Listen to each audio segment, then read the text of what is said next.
Welcome everybody to another episode of your Friendly Neighbourhood Art Teacher. I am your host, your educator, and all-around creative guy, FNAT. Now this week, we are going to look at the Munsell Exercise. You may ask, what is the Munsell Exercise? It was named after an artist and a professor called Albert Henry Munsell, who developed a color system which organizes colors into hue, which is the color itself, red, yellow, and blue.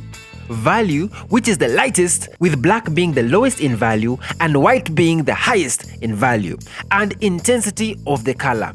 For this exercise, we are going to look at value. Hence, we are going to experiment with cubes to help us understand shading, realism, and depth. So, get your pencils, get your rulers, and let's art!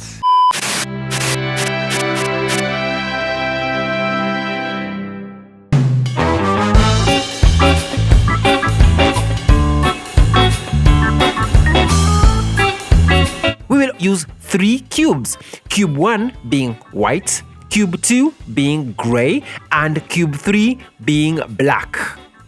Bear with me, it will all make sense in a minute. I have already sketched out the cubes, but you can download a high quality one if you follow the link in the description so that you can follow along with me as we get better in art. And so, since we are dealing with realism and depth, I have anticipated where the cast shadow shall fall on the next cube, as you can see with these trapezium-shaped outlines on cube 2 and cube 3. For this exercise, we are not going to use tissue, and that's not an issue, because we are going to be regulating the pressure that we are applying onto our pencil just to get a further understanding on value. So keep following along. So do you remember staggered gradation? That's right. So staggered gradation is the type of value gradation where there is a clear break between values. Consider this exercise the 3D version of the staggered value gradation. And so, since we are dealing with realism and depth, I have anticipated where the cast shadow shall fall on the next cube, as you can see with these trapezium-shaped outlines on cube 2 and cube 3. So with that out of the way, let us begin. Cube 3.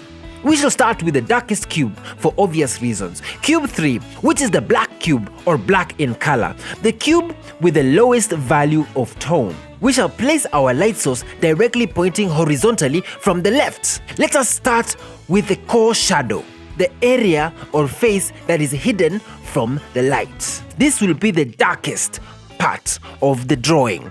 Using your darkest pencil or using a normal pencil, apply the most pressure on this part of the drawing, shading the section to keep the tone uniform.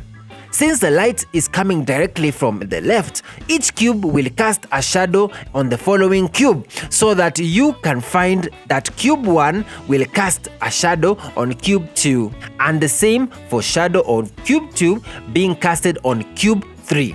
This introduces another dynamic. The casted shadow, the one on the cube, will not be far from the core shadow.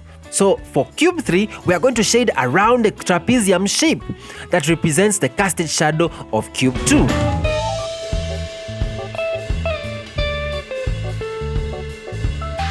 I know this might seem confusing, but if you follow along with me and pause the video where necessary, you will not get too lost. So let's carry on.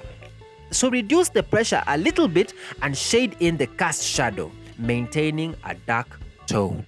I will do the same for the midtones, which is the face that is on the top of the cube. Remember that light is coming from the left. I cannot stress this enough.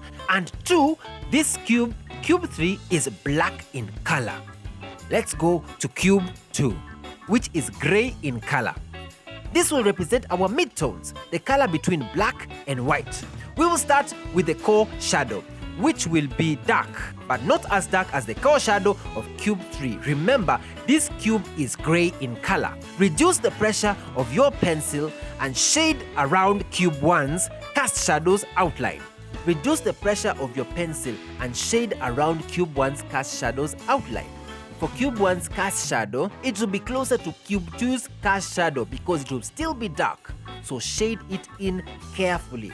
This will not be as complicated as the other cubes, since light will be directly coming from the left. the face will remain white. So we shall not shade it in. We shall instead be focusing on the other two faces. So shade in lightly the two other faces.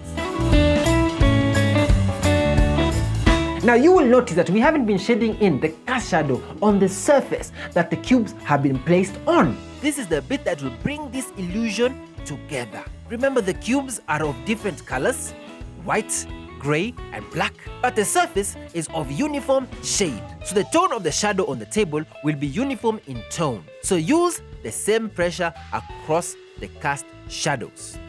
Using your best friend, which is the rubber, refine your shadow and erase the areas where the shadows have gone outside the lines. And there you have it.